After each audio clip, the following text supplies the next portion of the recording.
গেছিলাম যে হাসিনা মৌলার নাতি সাহেব আমি ওখানে গেছিলাম।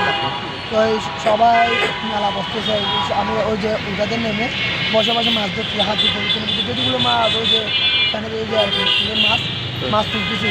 তো এই আমার আশি পর্যায়ে কালো সাদা করে ছেলে ওটা আয়ন ফল দিতে আমির ভান্ডার দিতে হয়তো ওই যে আমির ভান্ডার একটা পরিণতি বড় মাছ তোর হাতলো সাইন্সের একটা আছে। তো আমার হাঁটতে হাঁটতে ওই যে মিডিয়া হাঁটতে সাগরে মাঝে আমার নানা বাড়ি পশ্চিম ডাঙ্গা বাড়া হল আমার বড় বোন দিয়ে দিয়েছি। ট্রেন থেকে তো এই কান্না করতেছে আমার জন্য আমার আমি এই আমার জারদা ভাইয়ের আগে বিয়ে হয়েছে, বিয়ে হওয়ার পর আমি অসুস্থ হয়ে গেছি 7 years। একদম পরীক্ষা দিতে একেবারে অসুস্থ হয়ে আর গাছের শুকাই গেছে, শুকাই পড়ে গেছে। তো এই নামাজ সবাই এখন আবার হয়ে যাচ্ছে। তো বাড়ি কোথায়, নাম কি? বাড়ি হলো চট্টগ্রাম পরিবহন সভা। তো এখানে একা একা থাকা হয়, এভাবে কষ্ট হয় না?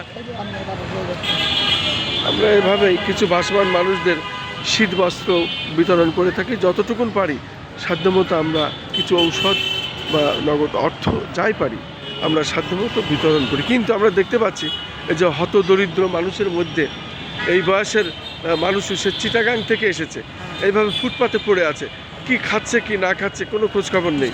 যে যা দিল খাইলো, না দিলে না খেলো। আসলে মানুষের এই হতদরিদ্রের সংখ্যা, গরিব মানুষের সংখ্যা রাজধানী ঢাকায় দিন দিন বৃদ্ধি পাচ্ছে। আসলে এদের একটা ব্যবস্থা করা দরকার, বিশেষ করে রাষ্ট্রের এগিয়ে আসা দরকার, এদের বিষয়ে খেয়াল রাখতে হবে। কারণ এদের কাছে যদি সেই নগদ অর্থ বা সাহায্য না আসে, এটা তাদের কোনো কাজে লাগবে না। কারণ যাদের মাধ্যমে দেওয়া হয় তারা হয়তো এদেরকে খুঁজে পায় না।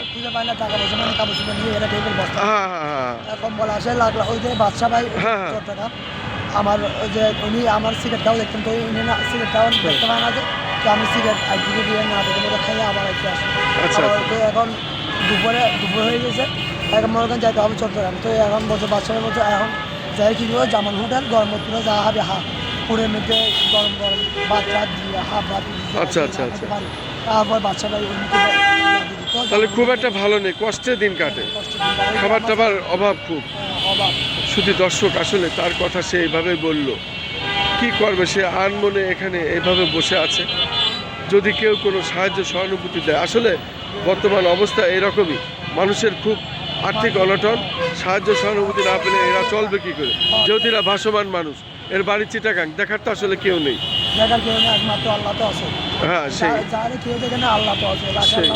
সেই কি নাম বাড়ি আরেকবার বলা হোক, কি নাম? আমার বাড়ি হলো মোহাম্মদ আনিসুর রহমান, চট্টগ্রাম পরিবহন সভা বাড়ি পাশে। চট্টগ্রাম বাড়ি? চট্টগ্রাম পরিবহন সভা দাম।